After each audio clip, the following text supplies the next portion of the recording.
무려 116년 동안 계속된 전쟁이 있습니다. 한 세기가 넘도록 이어져 백년전쟁이라고 불리는 이 전쟁은 바로 한 사람의 죽음에서 시작됩니다. 그는 누구이며 왜 그의 죽음이 프랑스와 잉글랜드의 사이를 철천지 원수로 만들어 버렸던 것일까요? 백년전쟁의 운명은 아주 특별한 사람의 등장으로 마무리됩니다. 한때는 승리의 여신으로 모든 이의 추앙을 받다가 어느 순간 사악한 마녀로 화염 속으로 사라진 그녀, 잔다르크죠. 과연 17살의 소녀 잔다르크는 어떻게 국가의 운명을 좌우하는 위대한 존재가 되었을까요?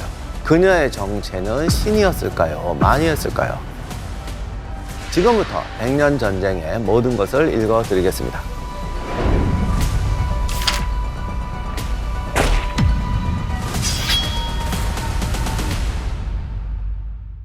안녕하세요. 세상의 모든 전쟁사를 읽어드리는 전쟁사 읽어드립니다의 역사학자 임용환입니다. 프랑스와 잉글랜드 두 국가가 벌인 백년전쟁은 1337년에 시작해 1453년까지 116년 동안 이어집니다. 두 국가의 악연은 한 사람의 죽음에서 시작됩니다. 바로 프랑스 왕 샤를 4세입니다. 샤를 4세가 자신의 뒤를 이어 왕위를 계승할 후계자가 없었습니다. 왕의 자리를 누구를 앉힐까? 이때부터 갈등과 분쟁이 시작됩니다. 프랑스 왕의 자리에 오를 후보에 샤를 4세의 사촌이자 프랑스 백작이었던 필리프 6세가 유력해집니다. 그런데 영국, 그러니까 당시로 말하면 잉글랜드의 왕이었던 에드워드 3세가 여기에 반발하게 되죠. 대체 왜 잉글랜드 왕인 에드워드 3세가 프랑스 왕위 계승까지 간섭하는 걸까? 프랑스 왕을 뽑는데 영국 왕이 문제를 삼는 것이 의아할 수가 있겠지만 에드워드 3세에게도 자격이 있었습니다. 사실 족보학자들은 에드워드 3세가 더 자격이 있었다고 말합니다. 에드워드 3세는 잉글랜드 왕이었지만 동시에 프랑스 왕가의 피가 흐르고 있었습니다. 그는 샤를 4세 여동생이 잉글랜드의 왕이었던 에드워드 2세와 결혼해서 낳은 아들이었습니다. 즉 샤를 4세의 외조카였죠. 에드워드 3세는 자신이 필리프 6세보다 훨씬 더 정통성이 있다면서 자신도 프랑스 왕위에 오를 자격이 있다고 주장합니다. 결국 프랑스 왕위 계승을 둘러싼 싸움이 샤를 4세의 사촌과 외조카의 싸움으로 번집니다. 물론 에드워드 3세에게는 더 큰 목적이 있었죠. 이 상속이 제대로 되면 자신은 프랑스와 잉글랜드의 통합 왕국의 왕이 되는 것입니다. 잉글랜드의 왕이 프랑스 왕까지 한다. 이거 프랑스 귀족들 입장에서는 받아들이기 힘들죠.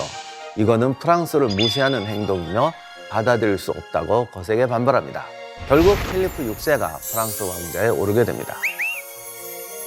이 왕위 다툼에서 필리프 6세가 에드워드 3세를 밀어내고 왕좌를 오를 수 있었던 데는 또 다른 역사적 배경이 숨어져 있습니다.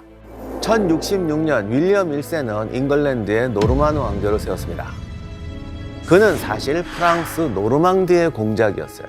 이때부터 잉글랜드 왕은 잉글랜드의 왕인 동시에 프랑스 왕의 신하라는 두 개의 신분을 가지게 됩니다.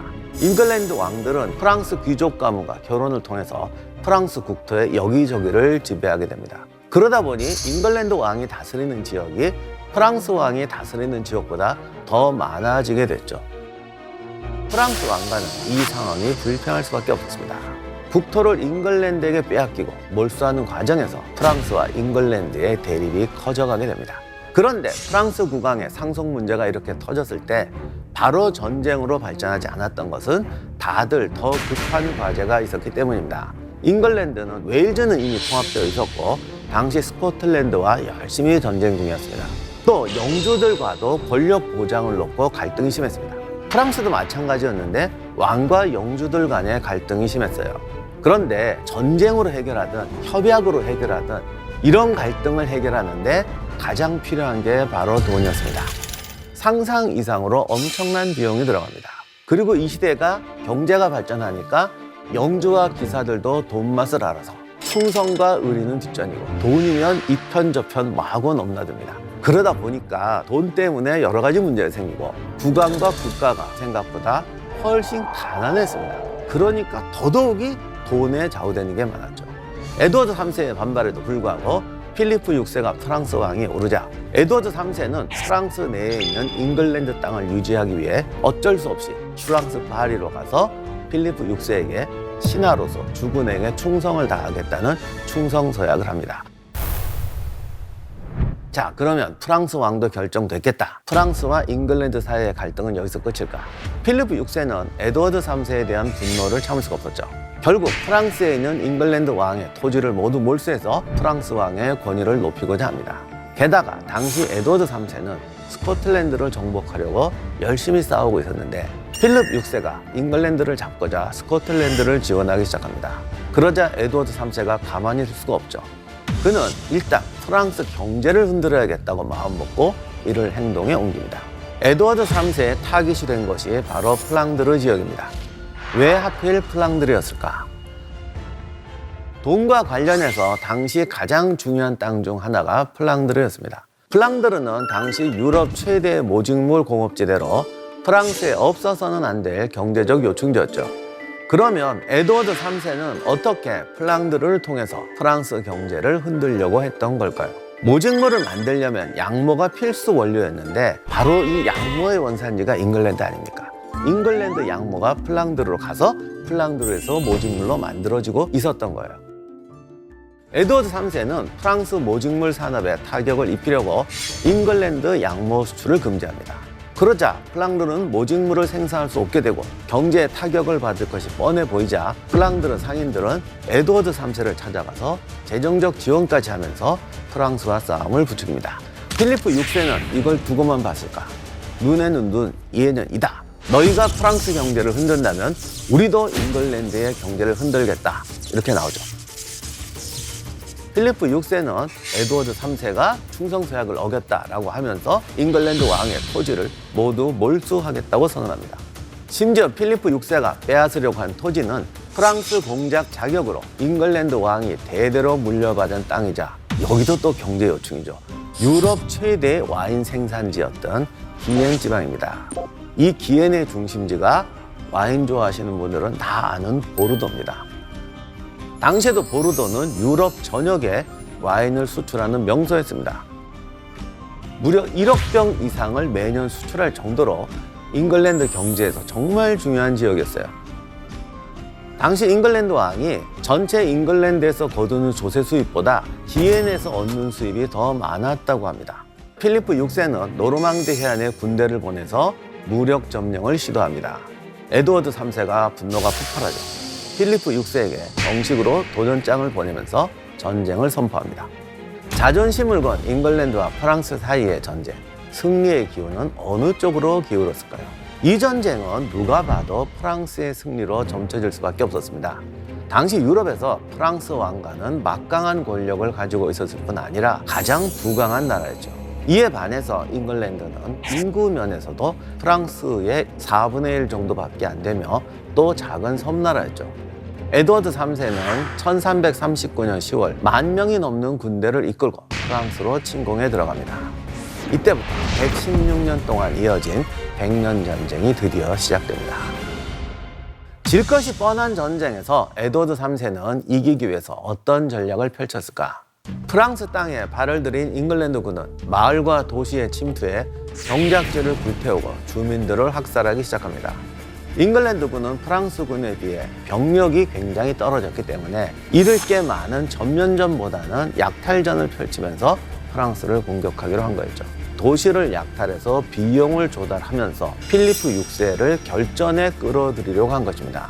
또 군대가 아닌 백성들을 공격함으로써 프랑스 백성들에게 왕이 더 이상 지켜주지 못한다는 인식을 심어주려고 했죠. 왕의 권위에 흠집이 생길 거고 그러다 보면 백성이나 영주들이 이탈할 수도 있습니다. 당시는 땅이 곧 재산이었기 때문에 프랑스에서 걷어갈 세금을 그만큼 없애버리는 효과까지 거둘 수 있었습니다. 에드워드 3세는 잉글랜드군의 약탈로 필리프의 명성이 하락하고 세수가 줄어 군대를 유지할 자금이 떨어질 것이라고 기대했습니다.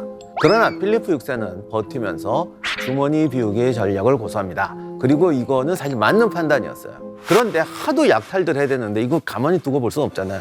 그래서 프랑스에서 대군을 몰아서 견제를 해버립니다. 그러니까 방어선을 치고 싸우진 않고 압박만 하니까 잉글랜드 군도 저기 지켜보니까 어디 마을을 돌아다닐 수가 없지 않습니까? 잉글랜드 군이 수입은 줄어들고 금고는 비기 시작합니다. 결국 3년이 지나자 에드워드 3세가 돈이 먼저 떨어집니다. 그런데 에드워드 3세 입장에서 사실 프랑스는 좀 벅찬 상대였죠. 그래서 그는 프랑스 왕인 필리프 6세와 사이가 좋지 않은 영주들을 매수하고 막대한 자금을 동원해서 독일의 여러 영주들을 끌어들입니다. 돈이 많이 필요하잖아요. 자금을 얻기 위해 한자 동맹 상인, 은행가, 거상들로부터 닥치는 대로 돈을 빌립니다. 이 과정에서 에드워드 3세는 자기 왕관까지 저당 잡혔다고 합니다. 에드워드 3세에게 투자했던 은행가들이 줄파산을 하고 독일 용병들은 기다렸다는 듯이 귀국을 합니다. 결국 에드워드 3세도 잉글랜드로 돌아가게 되는데 1346년에 아들 흑태자와 함께 15,000명의 병력을 이끌고 노르망디 쉘브르에 상륙하게 됩니다. 이 아들이 흑태자라고 불리는 이유는 여러 가지 설이 있는데 그가 입은 갑옷 색깔이 검은색이어서 그랬다. 흑기사 뭐 이러듯이 전사의 이미지를 강조하려고 그랬다. 아니면 약탈로 또 유명해지니까 악마 같은 그런 이미지로 흑태자라고 그랬다. 아무튼 이렇게 되니까 잉글랜드군은 계속해서 치고 빠지는 약탈전으로 프랑스를 황폐화시킵니다. 당시 노르망디는 굉장히 부유한 지역이 많았는데 그 부유한 지역들과 도시를 잿더미로 만들고 닥치는 대로 죽이고 약탈하기 시작합니다. 이 대행진 동안에 에드워드 3세는 지난번에는 약탈을 하면서 프랑스군과 붙자 자꾸 끌어들이려고 했는데 이번에는 노입니다. 군대는 필요 없다. 오직 우리는 약탈만 하겠다. 이전과 반대로 필리프 6세는 승부를 내려고 합니다. 전 지역에서 대군을 소집해서 에드워드를 찾아서 떠납니다. 마침내 크렛이라는 작은 마을 근처에서 프랑스군이 잉글랜드군을 따라잡습니다.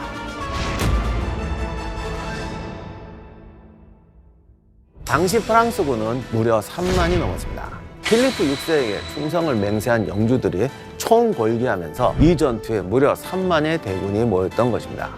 그 중에는 프랑스의 자랑인 용맹한 장갑 기사들도 포함되어 있었죠. 당시 프랑스 기사들은 20kg이 넘는 강철 갑옷과 약 4kg의 투구로 중무장을 했습니다.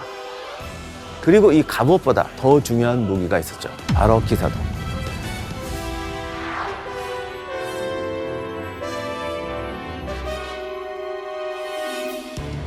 정말 이 시대는 기사들의 꽃이었던 시대였어요. 강철 갑옷과 기사들로 무장한 프랑스 기사들은 이미 수많은 전투에서 승리를 경험했었고 이번 전투에서도 손쉽게 잉글랜드군을 무찌를 것이라고 예상했습니다. 왜냐하면 당시 잉글랜드군은 병력이 10,000명이 간 넘는 수준이었습니다. 누가 봐도 프랑스가 절대적으로 유리한 상황이었습니다. 그런데 이 전투에서 잉글랜드군이 프랑스군을 이겨버립니다. 과연 어떻게 된 일일까요? 프랑스군이 절대 유리해 보이는 상황에서도 잉글랜드군에게 지게 된 데는 3가지 이유가 있었습니다. 첫 번째, 병력이 너무 많았습니다. 병력이 많은 게 왜 패한 이유가 되느냐? 당시 프랑스 기사단은 빠르게 잉글랜드군을 추격했고 이동 경로까지 파악을 해서 잉글랜드군의 동선을 막았습니다. 너희들은 완전히 도관에 든 쥐다 이렇게 된 거죠.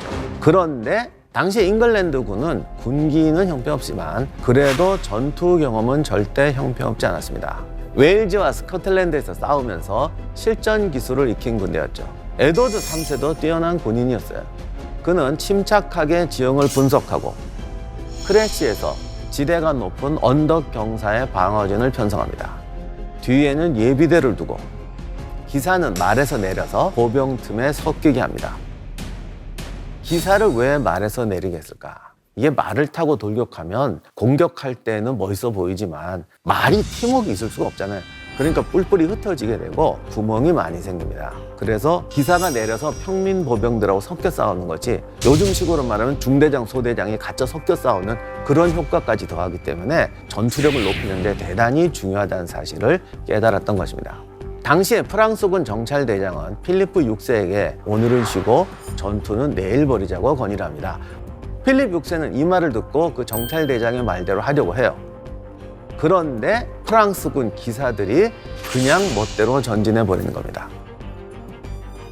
필리프 6세는 당황했지만 이미 전황이 자신의 손을 떠났다는 것을 깨닫고 공격 명령을 내리게 됩니다. 대체 왜 왕의 명령을 듣지 않고 계속 진군한 걸까요? 당시는 명령 전달 체계가 입에서 입으로 전달하는 방식뿐이어서 왕의 명령이 3만 명이나 되는 병력 전체에 전달되지 않았던 것입니다. 앞에 있는 군대는 뒤에서 떠밀려서 영국군 진지를 향해서 전진하게 됩니다. 또 다른 이유는 당시 프랑스가 오랜 기근 때문에 불황을 겪으면서 기사들도 수입이 줄자 잉글랜드군을 포로로 잡아서 몸값을 보려고 했다는 설도 있습니다. 잉글랜드군을 맞닥뜨리자 이게 뭔가 좀 잘못됐다는 걸 알았지만 기사도 정신으로 무장한 프랑스 기사단은 적에게 등을 보일 수도 없고 공격을 망설이는 모습을 보일 수도 없죠. 그래서 앞으로 밀어붙이게 됩니다. 지금도 그렇지만 최초의 공격은 사격으로 적진을 허무는 것으로 시작합니다. 프랑스는 제일 먼저 유럽에서 최강이란 명성을 듣고 있던 제노바 석궁부대를 앞세웁니다. 여기서 두 번째 페인이 나오는데요. 잉글랜드 군에게는 제노바 석궁부대를 이겨낼 특별한 신무기가 있었습니다. 바로 큰 활 장공이었습니다. 장공은 그냥 보면 평범한 활처럼 보입니다.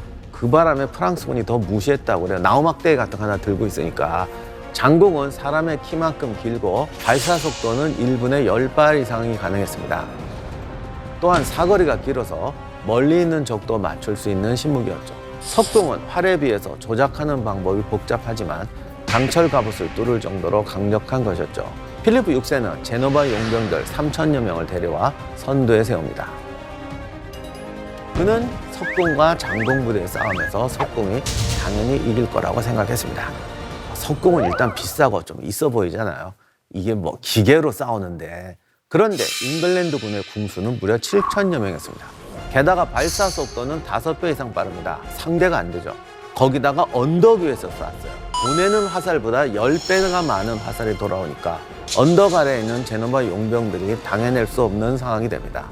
이러다 보니 석궁과 장궁의 대결에서 석궁이 완패할 수밖에 없었습니다. 세 번째 요인은 바로 전투 전에 내린 비입니다. 전투 직전에 내린 비 때문에 제노바 용병대의 석궁이 습기로 인해서 제대로 작동하지 않았다고 합니다. 결국 그들은 전장을 버리고 도망쳐버리게 됩니다. 그런데 이 모습을 본 후방에 있던 기사대가 분노하게 되죠. 용병대의 행동은 기사대의 어긋난 행동처럼 보였어요. 뒤에 있던 프랑스군 지휘관이 노발대말을 하면서 제노바 용병대가 빠져나오기도 전에 돌격 앞으로를 외치면서 제노바 용병대를 잔인하게 말로 밟고 죽이면서 진격하게 됩니다. 이 잔인한 사건이 설상가상의 문제를 일으킵니다. 뒤에 있던 프랑스 기사단들이 용병들이 죽어가면서 지른 비명을 듣고 프랑스군이 공격받고 있다고 오해를 하게 됩니다. 결국 뒤에 있던 프랑스군이 더 빠르게 앞으로 밀어붙였고 순식간에 잉글랜드군이 있는 언덕 바로 아래까지 프랑스군이 빽빽하게 밀려들게 됩니다. 이렇게 되자 영국군에게는 더욱 손쉬운 표적이 됐죠. 프랑스군이 살 수 있는 방법은 좀 더 산계 대형으로 빠르게 전진하는 건데 비로 인해서 언덕 아래가 진창이 되어서 발이 푹푹 빠지게 되니까 빠르게 대처하지 못하고 좌우에서 화살이 날아오는데 당시 이 투구들이 시야가 좋지 않아서 정면에서 오는 건 어떻게 봐도 좌우에서 오는 화살은 도저히 볼 수가 없었습니다. 결국 잉글랜드군이 쏜 화살에 무방비 상태로 쓰러지게 됩니다. 그럼에도 불구하고 이 전투에서 보여준 프랑스군의 기사 정신은 존경할 만합니다. 그들은 앞선 부대가 전멸하고 날이 완전히 저물어 깜깜해진 상황에서도 자기 차례가 오면 망설이지 않고 돌격했다고 합니다. 이날 자정까지 무려 15번의 돌격을 감행합니다.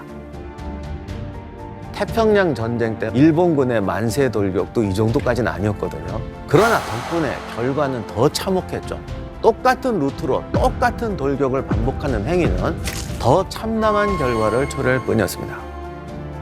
결국 잉글랜드는 크레시 전투에서 압승을 거두게 되었고 프랑스군은 4,000여 명의 병력을 잃게 됩니다. 그 중에는 프랑스 왕의 친동생과 이름만 대면 알 수 있는 명문 귀족들이 어마어마하게 포함되어 있었습니다. 잉글랜드군은 승리의 기쁨을 만끽하면서 곧바로 항구 도시 칼레로 진격합니다. 칼레는 잉글랜드와 프랑스를 잇는 최단거리 항구였습니다. 이곳을 차지하면 앞으로 손쉽게 프랑스를 침공할 수 있었죠. 갈레 시민들은 완강하게 저항합니다. 잉글랜드군은 1347년에야 갈레를 점령했고 에드워드 3세는 수많은 전리품과 함께 잉글랜드로 귀환하게 됩니다. 크레시 전투에서 양자의 결정적인 차이는 사실은 내실입니다. 잉글랜드군은 지휘부 구성, 병사들의 실전 경험, 전투법 등이 실전으로 다져져 있었고 프랑스군은 그렇지 못했어요. 제가 이걸 단순하게 설명하면 실전으로 체득한 군대와 마상 창시합과 환상으로 전쟁을 알고 있는 군대가 싸워서 실전으로 다져진 군대가 이긴 전투였습니다. 자, 이렇게 돼서 영국군은 크레시 전투에 승리했고 프랑스로 상륙할 수 있는 대단한 교두보까지 확보하게 됩니다. 이제 깔레를 기반으로 프랑스로 치고 나가면 되는데 갑자기 전쟁이 멈춥니다. 두 나라는 이때부터 약 7년간 전쟁을 멈추게 됩니다. 그러면 이때 쉰 이유는 무엇이었을까? 여기에는 전쟁보다 더 잔혹하고 사람들을 두려움에 떨게 한 이유가 숨어져 있었습니다. 길게 뻔한 전투에서 오히려 압승을 거두며 자신감이 오를 대로 오른 잉글랜드. 그리고 얕잡아 봤던 작은 섬나라에 패배하며 자존심에 스크래치를 입은 프랑스. 프랑스 국왕 필리프 6세는 이가 갈렸죠. 곧바로 반격에 나설 것 같았는데 그 누구도 예상치 못한 사건이 벌어지고 맙니다. 승기를 잡은 잉글랜드도 마찬가지였는데요. 이 사건 때문에 프랑스로 진격하지 못하고 잉글랜드에 발이 묶이고 맙니다. 이후 두 국가는 전쟁보다 더 끔찍한 공포를 마주하며 7년 동안 전쟁을 멈추고 맙니다.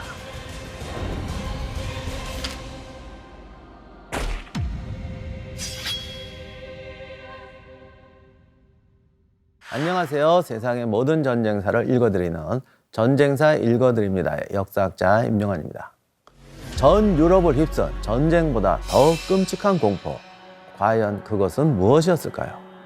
바로 이름도 무시무시한 흑사병이었습니다. 잉글랜드군이 칼레를 점령한 이듬해에 흑사병이 유행하면서 유럽 인구의 3분의 1이 목숨을 잃었다고 할 정도로 큰 참사가 벌어지면서 도저히 전쟁을 이어나갈 수 없게 되죠.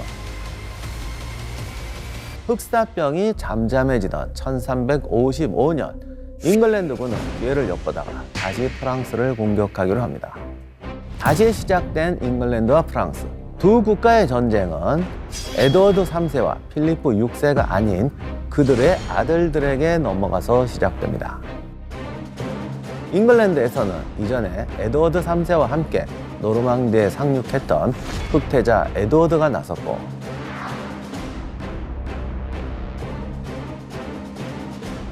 프랑스에서는 필리프 6세의 아들 장 2세가 나섭니다.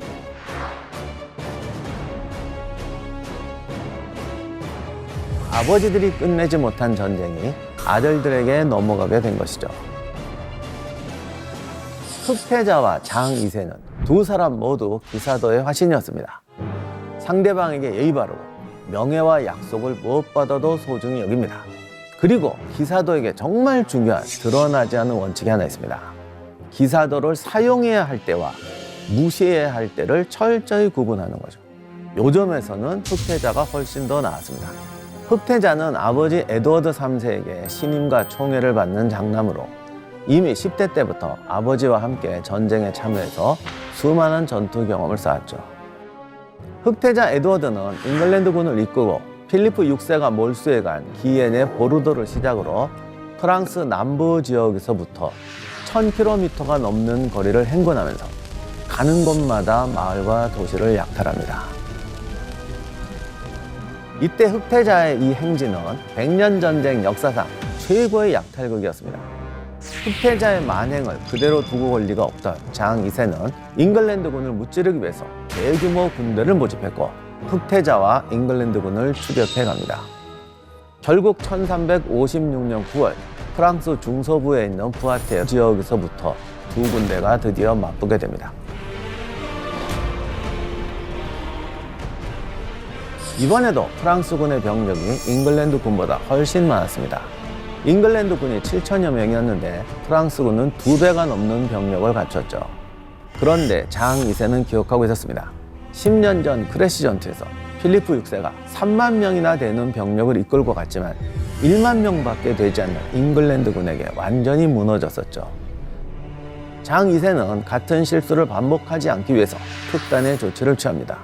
잉글랜드군이 전해준 교훈을 채용해서 방탄 능력을 보강하고 보병 중심의 전술을 짭니다. 장 2세는 말탄 기사단을 선발대로 보내서 잉글랜드 군수들을 먼저 공격한 뒤에 잉글랜드 기사처럼 말에서 내려서 보병과 섞여서 잉글랜드군 진영으로 돌격하게 합니다. 프랑스 장 2세의 보병 중심의 전술, 과연 성공했을까? 결론부터 말하자면 이번에도 잉글랜드군의 압승이었습니다. 장 2세가 무엇을 놓쳤기에 전술까지 바꿨는데 이번에도 패하게 됐던 것일까요?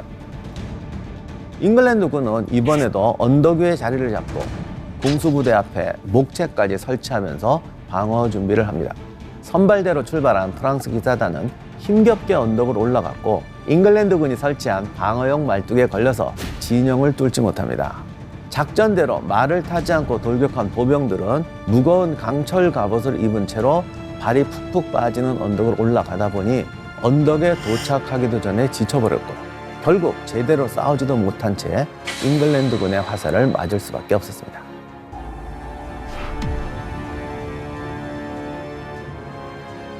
그래도 달라진 게 있었죠. 크레시 전투와 달리 프랑스군의 공격은 체계적이었습니다. 마구잡이로 돌격하지 않고 1진, 2진, 3진, 4진을 체계적으로 포진시킵니다. 이게 사실 제일 중요한 거였어요. 비록 1차, 2차 공세는 실패했지만 두 번의 공격이 끝났을 때 잉글랜드군은 거의 탈진해버립니다.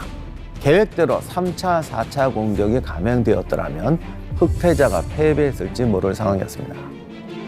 그런데 3차 공격 부대였던 오를레앙 공이 자기 차례가 오자 전선을 무단 이탈해버립니다. 이것이 전투의 승패를 가르는 진짜 결정적 요인이었습니다. 여기서 장 2세는 마지막 남은 자기 부대 4선에 있던 부대를 전진시킵니다. 이게 용감한 행동이긴 했는데 흑태자는 더 용감하고 노련했어요. 당시 잉글랜드군은 거의 모든 병사들이 기진맥진하고 궁수는 화살이 떨어진 상황이었습니다. 이젠 틀렸다고 체념하는 장병들도 나왔어요. 그러자 흑태자는 방어가 아닌 공격을 명령하고 자신이 직접 검을 휘두르고 프랑스군과 충돌하게 됩니다. 승부를 예측할 수 없는 처절한 백병전이 벌어집니다. 이때 갑자기 프랑스군 진영 뒤에서 잉글랜드군의 깃발이 등장합니다. 이게 흑태자의 계략이었는데 전투 직전에 습속으로 군대 일부를 매복시킵니다. 그래봤자 200명도 안 되는 소수였는데 사실 전투 중인 병사가 적의 병력이 얼마인지 이런 거 알기는 되게 어렵습니다. 오직 상황 판단만이 가능해요. 프랑스군은 이미 마지막 전력을 전투에 투입한 상황이었어요. 예비대가 없다고요. 그런데 뒤에서 갑자기 잉글랜드 군의 깃발이 나타난 거죠. 거기다 앞에서 궁수들이 활을 벌이고 겁없이 정면으로 돌격해옵니다. 무슨 생각을 했겠어요? 아, 이거 완전히 탐정에 걸렸구나 라고 생각하지 않을 수가 없죠. 놀란 프랑스군이 급격히 무너지기 시작합니다. 프랑스군이 붕괴하고 도주하는데 기사도의 화신 장 2세는 포기하지 않습니다. 이날 전투에서 두 나라의 왕은 어떤 기사도 무색할 만큼 용감하게 싸웠습니다. 장 2세는 어린 아들을 안고 전투용 도끼를 휘두르면서 자신의 자리를 지킵니다. 경호하는 기사들이 모두 전사하고 왕과 소년 왕자는 잉글랜드군에게 겹겹이 포위됩니다. 이 전장에서 제일 값비싼 전리품이 뭐겠습니까? 왕이죠. 겹겹이 포위한 잉글랜드 군들은 두 사람을 건드릴 마음은 전혀 없었어요. 대신에 서로 자신들이 차지하려고 자기들끼리 싸움을 벌이기 시작했습니다. 이때 장 2세는 최후의 선택을 하게 됩니다. 바로 스스로 포로가 되는 것이죠.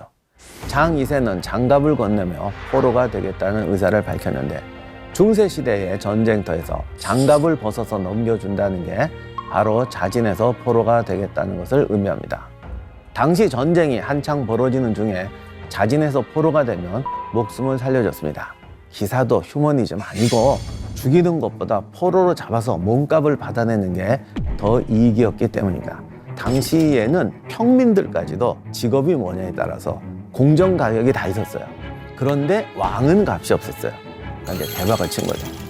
흑태자는 프랑스 왕 장 2세를 생포했을 뿐만 아니라 왕자와 수명이 넘는 귀족 2,000여 명의 기사들까지 포로로 잡았습니다. 하지만 흑태자는 여기서 멈추지 않았고 계속해서 프랑스를 공격합니다. 프랑스 내부에서도 반란이 났기 때문에 프랑스는 더 이상 잉글랜드와 맞서 싸울 힘이 없었습니다.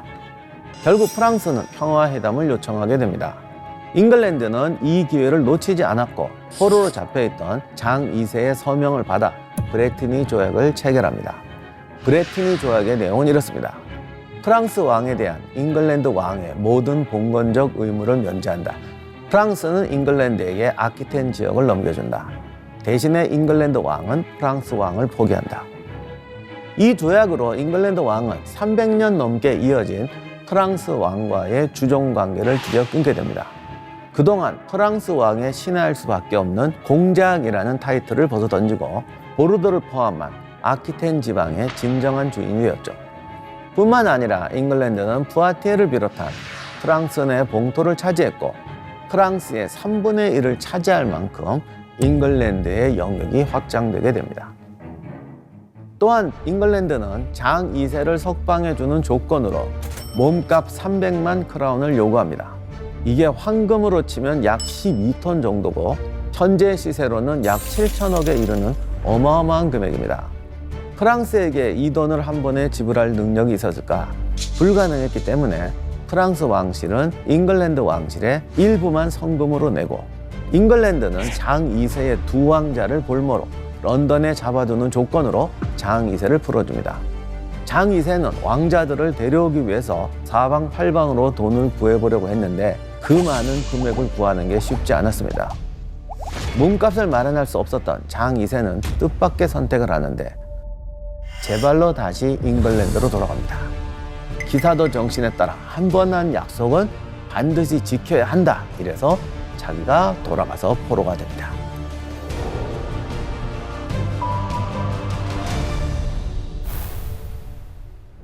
잉글랜드에 계속해서 패배한 프랑스. 그런데 당시 그들이 알지 못했지만 100년 전쟁이 끝나려면 아직도 한참 남았습니다. 드디어 프랑스에게 기회가 찾아옵니다. 잉글랜드의 에드워드 3세와 흑태자가 죽으면서 잉글랜드가 혼란에 빠지게 됩니다.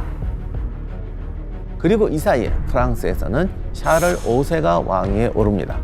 샤를 5세는 프랑스가 잉글랜드보다 전력이 약한 점을 깨닫고 잉글랜드군과 국지전을 벌이면서 지방 도시를 하나씩 빼앗습니다. 또한 브레티니 조약의 내용을 수령하려고 왕권과 군사력을 강화하기 위해서 잉글랜드에 할양한 아키텐 귀족들을 부추겨서 잉글랜드에 반항하도록 합니다. 이 사건으로 두 국가는 다시 전쟁에 휘말리게 되었고 프랑스는 승리를 통해 잉글랜드에 빼앗긴 영토 대부분을 회복할 수 있었습니다. 프랑스 왕 샤를 5세를 뒤이어 왕위에 오른 샤를 6세 그리고 흑태자의 아들 리처드 2세가 각각 왕위에 오르면서 두 나라 사이의 전쟁은 또 멈추게 됩니다. 샤를 6세가 즉위했을 때 나이가 13살이었습니다. 리차드 2세는 10살이었습니다. 두 나라 왕 모두가 나이가 어렸고 특히 잉글랜드 내에서 반란이 일어났기 때문에 프랑스와 잉글랜드 사이에 전쟁이 멈춥니다. 그렇다면 두 나라는 전쟁 없는 평화로운 시절을 누릴 수 있었을까? 프랑스 왕 샤를 6세는 20대가 되자 이게 정신이 좀 이상해집니다. 자기 이름도 기억하지 못하고 가족 얼굴도 알아보지 못하는 지경에 이르게 되죠. 자기 몸이 유리로 만들어졌다고 몸에 손도 못 대게 하고 목욕도 거부하고 5개월 동안 옷도 갈아입지 않았습니다. 이에 프랑스 내에서는 귀족들 사이에 파가 갈려서 서로 권력을 차지하려고 내분이 일어납니다. 프랑스가 혼란에 빠지자 이 틈을 노린 인물이 있었으니 이번에는 또 잉글랜드의 강력한 왕이 즉위합니다. 바로 헨리 5세였죠. 헨리 5세는 당시 프랑스 왕 샤를 6세를 쥐락펴락하던 부르고뉴파 사람들과 손을 잡고 프랑스를 다시 손아귀에 쥐고자 합니다. 그런데 둘이 왜 손을 잡았을까? 프랑스 실세였던 부르고뉴 공작이 어느 날 갑자기 암살당하는데 부르고뉴파 사람들은 이것이 프랑스 왕실의 음모라고 믿었기 때문이었습니다. 헨리 5세는 프랑스가 혼란에 빠진 틈을 놓치지 않고 잉글랜드가 장 2세의 몸값을 전부 받지 못했다는 이유로 군사를 이끌고 노르망디에 상륙해서 프랑스를 침공합니다. 헨리 5세의 침공으로 벌어진 전투가 1415년에 벌어진 아젠크루 전투입니다.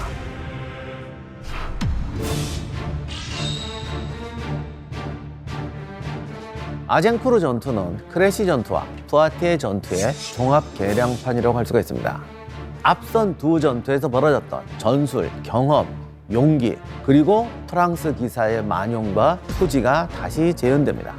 이번에도 프랑스군은 잉글랜드 장궁을 견딜 수 있도록 기사의 갑옷을 개량하고 기사의 하마 전투 등 그동안에 배운 전술 개량을 시도합니다. 하지만 프랑스군에게는 여전히 부족한 결정적인 것이 있었는데요. 바로 효율적인 부대 운영입니다. 전장을 이해하고 상대를 완전히 제압하려면 군대가 팀워크에 맞아야 되고 통제가 돼야 되는데 이 통제와 팀워크이란 부분에 근본적인 개량을 시도하지 못합니다. 그리고 더 결정적인 것, 반드시 빼버려야 했던 기사들의 호승심과 객기를 내려놓지 못합니다. 결국 이날 전투의 마지막 장면은 지금까지 있었던 두 번의 전투보다도 더 치욕적인 모습을 보이게 됩니다. 전날 억수같이 내린 비로 전장은 진흙탕이 되어 있었습니다. 화살 세례를 받고 말에서 떨어진 중기병들은 튼튼한 갑옷 덕분에 부상은 면했지만 너무 밀집되고 진창에 무거운 갑옷으로는 제대로 움직일 수가 없었죠. 이 광경을 본 헨리 5세는 궁수들에게까지도 활을 벌이고 돌격하라고 명령합니다. 갑옷도 없고 무기라고는 손도끼, 단검, 심지어는 몽둥이를 든 잉글랜드 경보병, 궁수들이 덤벼듭니다. 그리고 이들에게 이 우아한 기사들이 무참하게 학살당합니다. 하찮은 보병들이 짧은 무기로 갑옷의 약점이 접합 부분입니다. 그 부분을 찔러버리거나 제일 끔찍한 게 얼굴 가리개를 젖히고 얼굴에다 단검을 박아버립니다. 크레시 전투 때부터 수많은 기사들이 전투용 도끼, 이름 새겨진 기사들의 명검 이런 것이 아니라 이 작은 단검에 가장 많이 죽었습니다. 1415년 아젠크루 전투에서 승리한 헨리 5세와 잉글랜드 군은 북프랑스를 장악하고 프랑스 수도인 파리까지 손에 넣어버립니다. 그리고 1420년 헨리 5세는 프랑스와 잉글랜드의 운명을 바꿀 트루아 조약을 맺게 됩니다. 어떤 내용이기에 두 국가의 운명을 바꾸게 된 걸까? 프랑스 샤를 6세의 딸과 잉글랜드 왕인 자신이 결혼하고 왕자가 태어나면 그 아이가 잉글랜드와 프랑스의 공동 왕이 된다는 내용이 들어갑니다. 결국 이 전쟁은 프랑스 왕위 계승권으로 시작됐는데 트루아 조약으로 잉글랜드 왕실이 프랑스 왕위를 계승할 수 있는 조건이 생겨버린 것이었죠. 트루아 조약에 가장 열받을 사람이 누굴까? 샤를 6세의 아들이었던 샤를 7세입니다. 원래대로라면 자신이 프랑스 왕위를 이어야 하는데 이 조약 때문에 눈앞에서 왕위 계승권을 잃게 생겼으니 얼마나 열받았겠습니까? 잉글랜드 왕 헨리 5세는 샤를 6세의 딸 카트린과 결혼했고 곧 둘 사이에 아들이 태어납니다. 그런데 바로 다음 해에 헨리 5세와 샤를 6세가 사망해버립니다. 1422년 고작 생후 9개월이 된 아기가 프랑스와 잉글랜드의 공동왕 자격을 얻게 됩니다.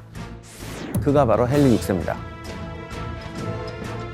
잉글랜드의 헨리 6세가 프랑스 왕으로 인정되면 프랑스는 잉글랜드의 속국으로 전락해버리는 일촉즉발의 상황이죠. 프랑스 왕위 계승권을 두고 헨리 6세와 샤를 7세 사이에 또다시 첨예한 갈등이 시작됩니다. 잉글랜드는 당시 잉글랜드와 프랑스 영토 경계에 있는 오를레앙을 포위해서 샤를 7세를 궁지로 몰아넣습니다. 프랑스와 샤를 7세는 이대로 무너지는 것일까? 그런데 이때 프랑스를 위기에서 건져낼 영웅이 등장합니다. 바로 신의 계시를 받았다는 소녀였죠. 절체절명에 빠진 샤를 7세 앞에 등장한 17살의 소녀. 그녀의 이름이 바로 우리가 너무나도 잘 알고 있는 잔다르크입니다. 과연 잔다르크는 어떻게 프랑스와 샤를 7세를 위기에서 구할 수 있었던 것일까? 잔다르크는 프랑스 동부 작은 시골 마을에서 농부의 딸로 태어나서 평범하게 자란 소녀였습니다. 교육을 따로 받지 않아서 글도 전혀 모르던 소녀였는데 12살 때 그녀에게 갑자기 이상한 목소리가 들리기 시작했고 이 기이한 현상이 몇 년 동안 이어졌다고 합니다.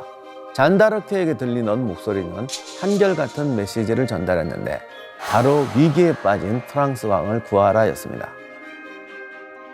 독실하게 교회를 다녔던 잔다르크는 이걸 천사의 목소리라고 확신하고 용기를 내서 인근에 있던 보클레르의 수비대장을 찾아가서 하늘의 메시지를 전하려고 했습니다. 당시 잔다르크가 왕세자였던 샤를 7세에게 인내심을 가지세요. 적을 공격하지 말고 기다리세요. 주님께서 도움을 줄 것입니다. 그리고 프랑스 왕국은 왕세자에게 속한 것이 아니라 주님께 속한 것이며 이 나라를 왕에게 맡긴 것에 불과한 것입니다. 라는 메시지를 수비대장에게 전달합니다. 수비대장의 반응이 어땠을까요? 바로 뺨을 때리고 쫓아냅니다. 잔다르크가 여기서 포기하느냐? 그랬다면 역사가 어떻게 바뀌었을지 모르는데 포기하지 않고 끝까지 수비대장을 찾아가서 계속해서 메시지를 전합니다. 노력이 가상하다고 생각했는지 수비대장은 샤를 7세에게 신의 메시지를 받았다는 소녀가 만나고 싶어 한다고 연락을 취합니다. 그리고 잔다르크가 샤를 7세가 있는 신홍성으로 갈 수 있게 말한피를 내어줍니다. 잔다르크는 당시 남자들 사이에서 유행하던 짧은 바가지 머리를 하고 바지를 입고, 당시에는 여자가 바지를 입은 게 이게 거의 신성보도까지 가는 수준이었어요. 이런 상태로 약 500km를 이동해서 샤를 7세가 있는 신용성에 도착합니다. 그러면 샤를 7세가 잔다르크를 바로 만나줬을까요? 별리가 없죠. 이 당시 프랑스가 혼란스러웠는지 잔다르크처럼 신의 계시를 받았다고 떠들고 다니는 사람이 있었습니다. 그러다 보니 샤를 7세는 잔다르크를 만나주지 않았습니다. 그런데도 잔다르크는 샤를 7세를 기다렸고 결국 3일 만에 샤를 7세를 만나게 됩니다. 이 만남은 도대체 어떻게 성사될 수 있었던 것일까요?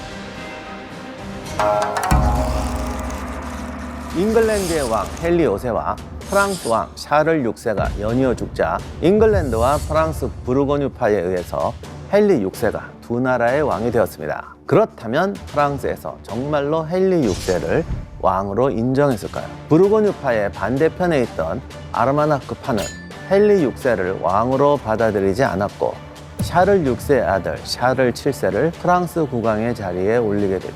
프랑스 왕이 계승권을 두고 시작된 100년 전쟁은 세대를 거쳐서 또다시 프랑스 왕이 계승권을 두고 일촉즉발의 상황에 놓이게 됩니다. 이때 프랑스와 샤를 7세를 구할 신의 계시를 받았다는 소녀 잔다르크가 영웅처럼 등장합니다. 자신이 프랑스를 구할 수 있다는 17세 소녀의 말을 누가 믿을 수 있었을까요? 의심이 가득한 샤를 7세의 시험까지 통과한 잔다르크는 드디어 샤를 7세를 만나 전쟁터로 나가게 됩니다. 잔다르크는 어떻게 이 시험을 통과할 수 있었을까요?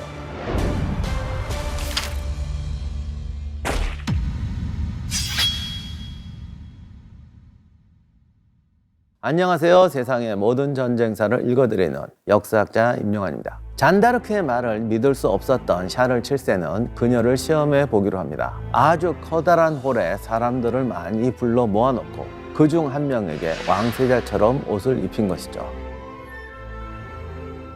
자신은 평범한 평민의 옷을 입고 사람들 사이에 숨어 있었습니다.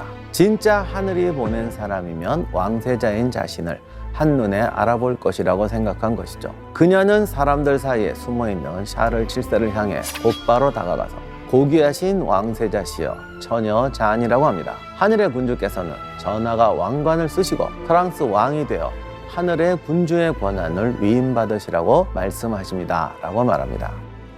시험을 통과했지만 잔다르크를 믿을 수 없었던 샤를 7세는 잔을 부아티에로 보내서 검증받게 합니다. 잔다르크는 이곳에서 두 가지 검사를 추가로 받습니다. 하나는 처녀성 검사였고 다른 하나는 청문회였습니다.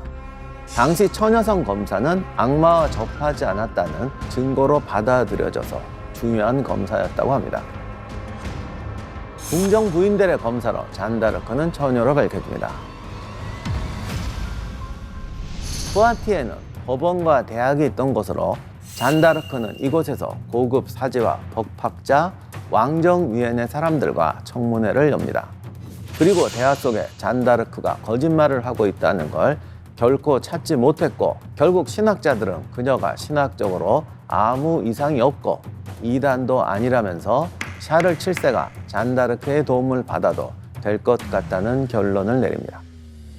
샤를 7세는 잔다르크를 당시 가장 치열하고 중요한 전장이었던 오를레앙 전투에 투입하기로 결정합니다. 잔다르크는 신의 전사로서 갑옷과 휘장을 받고 전투에 나설 준비를 합니다. 그런데 글도 모르고 군사훈련도 받아본 적이 없는 잔다르크가 전투에서 무엇을 할 수 있었을까요?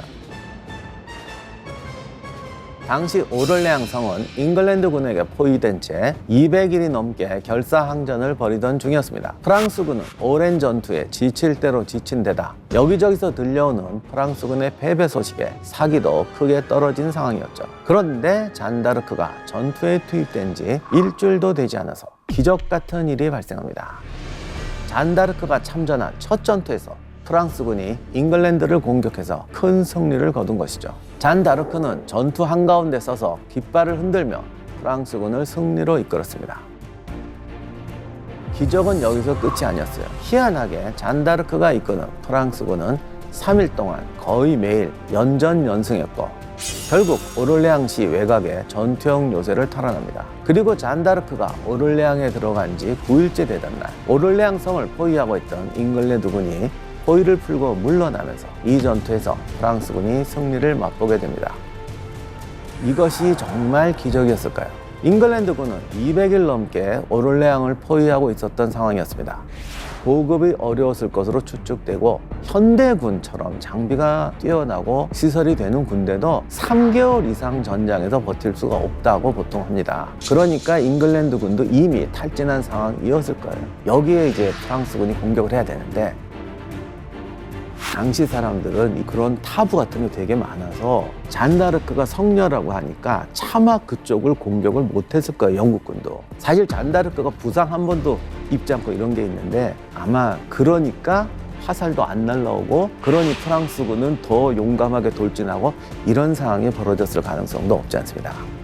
오를레앙 전투에서 프랑스군이 극적인 승리를 거두자 잔다르크가 신의 계시를 받았다고 믿는 프랑스인들이 늘어났고 프랑스군 내에서 오를레앙의 성녀라고 불리게 됩니다. 놀라울 정도로 많은 무리가 달려와서 그녀를 만지거나 심지어 그녀가 타고 있는 말을 만지려고 했다라는 기록도 있습니다. 잔다르크의 승리 비결은 무엇일까? 현대 역사가들은 그녀가 분해 사기를 크게 높였기 때문이라고 추측합니다. 신의 존재를 절대적으로 믿는 중세의 세계관에서 신이 성녀를 보내 프랑스를 지킨다는 이야기가 굉장히 강력한 힘을 발휘했다고 추측하는 거죠. 실제로 잔다르크가 프랑스군의 사령관을 맡은 것도 아니고 실제적인 지휘권을 가지고 있지도 않았습니다. 또 칼이나 무기를 써서 직접 싸우지도 않았고 잔다르크가 전투에서 꼭 들고 나갔던 건 바로 깃발이었습니다. 깃발을 흔들며 전투의 선봉에 서서 병사들의 사기를 북돋았을 것이고 승리의 여신으로 활약했던 것이죠. 잔다르크의 다음 행보는 오를레앙에서 300km 떨어진 도시 랭스에서 펼쳐집니다. 랭스에는 유서 깊은 대성당이 있는데 그곳에서 대관식을 해야만 백성들에게 프랑스 왕의 정통성과 신의 선택을 받은 왕이라는 걸 인정받을 수 있었습니다. 그래서 잔다르크는 왕세자 샤를 7세의 대관식을 치르기 위해서 랭스로 향했던 것이죠. 그런데 오를레앙에서 랭스까지 가려면 잉글랜드의 영토를 거쳐가야만 했습니다. 1429년 6월 잔다르크는 샤를 7세와 함께 군대를 꾸려서 랭스로 향했는데 잉글랜드에 넘어갔던 여러 도시가 싸우지도 않고 샤를 7세 편으로 돌았습니다. 오를레앙에서 출발한 지 20여일 만에 잔다르크는 마침내 랭스에 도착했고 피 한 방울 흘리지 않고 환영받으며 랭스에 입성합니다. 샤를 7세의 대관식까지 무사히 랭스 대성당에서 치렀고 정식적인 왕이 되었습니다. 샤를 7세가 대관식을 마치자 프랑스 곳곳에서 샤를 7세에게 충성을 맹세했고 잔다르크 역시 성녀로 추앙받습니다. 잔다르크 조각상을 만들고 노래도 만들어 부를 정도였습니다. 심지어 그녀에게 직접 예물을 바치거나 죽은 아이를 살려달라고 찾아오는 사람도 있었습니다. 이로써 프랑스 한나라에 두 명의 왕이 존재하게 됩니다. 샤를 7세와 헨리 6세 두 왕을 두고 프랑스가 둘로 나뉘게 되자 잔다르크가 다시 한번 샤를 7세를 위해 나섭니다. 프랑스의 상징이자 수도인 파리를 잉글랜드로부터 되찾기를 한 것이죠. 신은 이번에도 잔다르크에게 승리를 안겨줬을까? 그렇지 않았습니다. 잔다르크가 프랑스군을 이끌고 파리로 돌진했는데 오히려 부상을 당한 채 물러나야만 했습니다. 잔다르크의 첫 패배였습니다. 그런데 이후에도 잔다르크가 계속해서 패배하게 됩니다. 이제 신이 잔다르크를 떠난 것일까? 이유는 다른 곳에 있었습니다. 샤를 7세가 대관식 이후에는 전투를 이어갈 생각이 전혀 없었기 때문에 잔다르크에게 소규모 병력만을 지원했던 것이죠. 그럼에도 불구하고 프랑스인은 잔다르크를 성녀라고 믿었고 샤를 7세는 잔다르크에게 공적을 취하는 의미로 귀족 자기를 내려줍니다. 프랑스인들에게 영원히 성녀로 남을 것만 같았던 잔다르크의 운명이 바뀌는 사건이 발생합니다. 콩피에뉴가 적들에게 함락될 위기에 처했다는 소식에 잔다르크는 소규모 군대를 이끌고 콩피에뉴로 출정합니다. 잔다르크는 성 밖에서 싸우던 중 적에게 쫓겨서 다시 콩피에뉴 성으로 돌아가야 했는데 콩피에뉴 지휘관이 잔다르크가 성에 들어오지 못하도록 성문을 걸어 잠궈버립니다. 결국 잔다르크는 샤를 7세의 반대편이었던 프랑스의 부르고뉴파에게 잡힙니다. 샤를 7세는 잔다르크가 부르고뉴파에게 잡혔다는 소식을 듣고 어떻게 했을까요? 아무 행동도 취하지 않았고 잔다르크가 포로로 잡혀있는 것을 방관합니다. 샤를 7세는 대체 왜 잔다르크를 내버려 둔 것일까? 샤를 7세와 잔다르크는 부르고뉴파를 두고 상반된 입장을 보입니다. 샤를 7세는 부르고뉴파와 동맹협상을 진행 중이었고 잔다르크는 잉글랜드와 손잡은 부르고뉴파 역시 적이기 때문에 타협할 생각이 없었던 것이죠. 결국 샤를 7세에게 잔다르크는 자신의 앞길을 막는 성가신 존재가 되어버린 겁니다. 샤를 7세는 사실 굉장히 영악한 왕이었어요.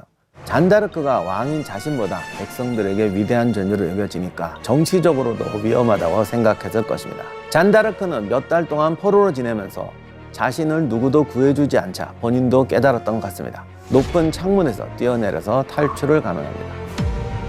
이때 잉글랜드가 1만 리브로 현재 가치로 약 45억 원에 달하는 값을 지불하고 잔다르크를 삽니다. 그리고 악마의 추종자 마녀로 몰기 위해서 교회로 넘기고 이단 재판을 받게 합니다. 신이 프랑스의 편이 아니라 잉글랜드의 편이라는 걸 입증하려는 조치였죠. 이단 재판에는 약 200여 명이 참여했는데 대부분 잉글랜드와 부르고뉴파와 친한 인물들이었습니다. 잉글랜드의 압력 아래 열린 정치적 종교 재판이었던 것이죠. 잔다르크는 5개월 동안 29번의 신문을 받으면서 자신이 이단이 아니라는 것을 증명해야만 했습니다. 하지만 재판은 결과가 뻔하죠. 재판관들은 잔다르크에게 마녀이자 예언가인 죄, 이단인 죄, 마법으로 적을 살해하려 한 죄, 악령의 도움을 받은 죄 등 70여 개의 죄목을 붙입니다. 결국 그녀는 루앙의 광장에서 화형을 당하게 됩니다. 잔다르크의 최후가 다른 화형보다 더욱 끔찍했던 것은 그녀가 그동안 프랑스 백성들에게 성녀로 추앙받았기 때문에 시신이라도 남게 되면 숭배의 대상이 될까봐 3번이나 불에 태웠기 때문입니다.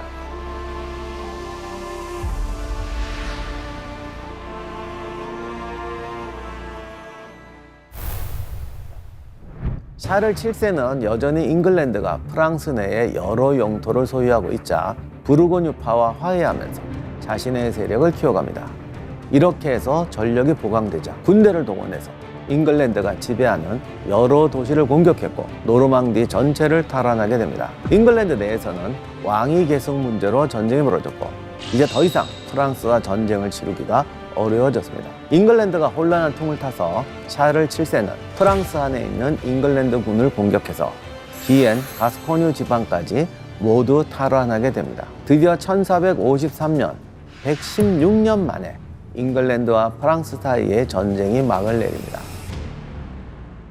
샤를 7세는 전쟁이 끝난 후 약 3년 뒤에 잔다르크를 복권합니다. 교회 법정을 열어서 과거의 잉글랜드의 주도로 벌어진 잔다르크의 이단 재판이 무효라고 공표하죠. 이 모든 것이 샤를 7세 자신을 위해서 한 것이었습니다. 잔다르크를 이단이자 마녀인 상태로 놔두면 자기도 마녀 덕분에 왕위에 오른 셈이 되기 때문에 샤를 7세는 잔다르크가 죽은 뒤에도 정치적으로 이용했던 것이죠. 자, 그런데 지금까지 백년 전쟁에 대해서 말씀드렸는데 좀 더 역사적인 배경을 보자면 두 가지 의문이 들게 됩니다. 첫 번째, 옛날 전쟁인데 왜 이렇게 돈이 많이 드느냐. 이 이전의 중세 전쟁은 자기 농민들을 징병해서 병사로 충당했습니다.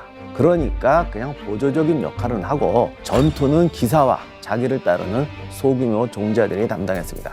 전투가 소규모였기 때문에 가능한 거였어요. 하지만 백년 전쟁은 봉건제가 해체되고 근대 국가가 성립하는 과정이었습니다.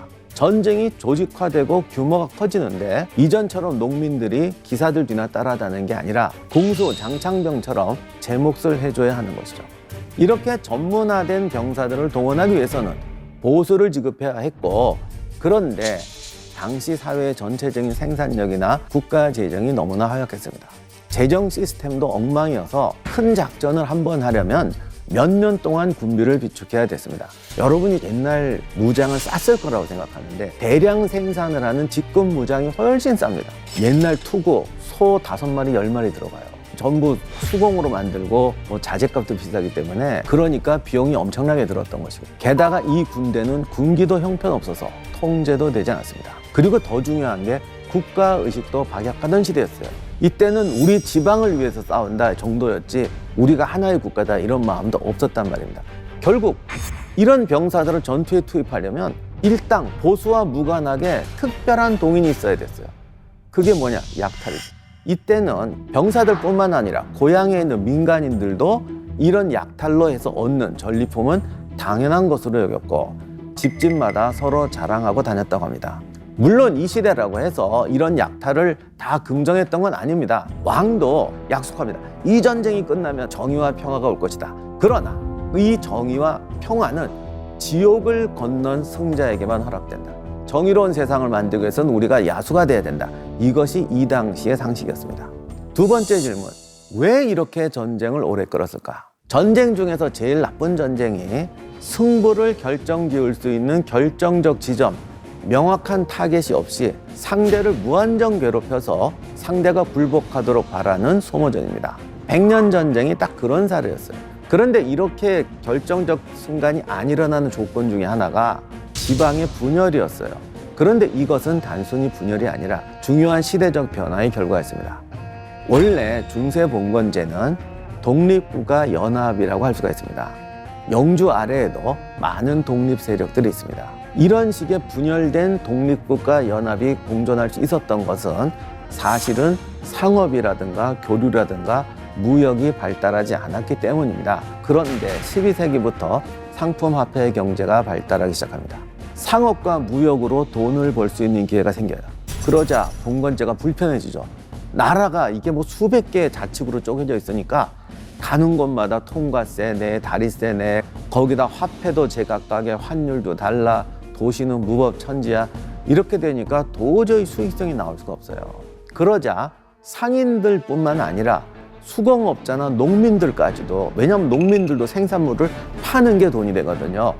야, 이건 도저히 못 사겠다. 이제는 통일되고 좀 더 광역의 국가를 만들어야 된다는 생각이 지배하게 되는 것이죠. 또한 상인이나 수공업자가 돈을 벌게 되니까 그에 맞는 사회적 지위, 정치 권력을 요구하게 되는데 귀족들이나 영주들하고 대립하게 되니까 이 사람들은 왕하고 결탁해서 자기의 사회적, 정치적 신분을 상승시키려고 합니다. 국왕이 이런 기회를 놓칠 리가 없죠. 말이 얼마나 좋습니까? 백성들을 더 편하고 잘 살게 해주기 위해서 지방 분권을 누르고 왕과 국가 권력을 확대해야 된다.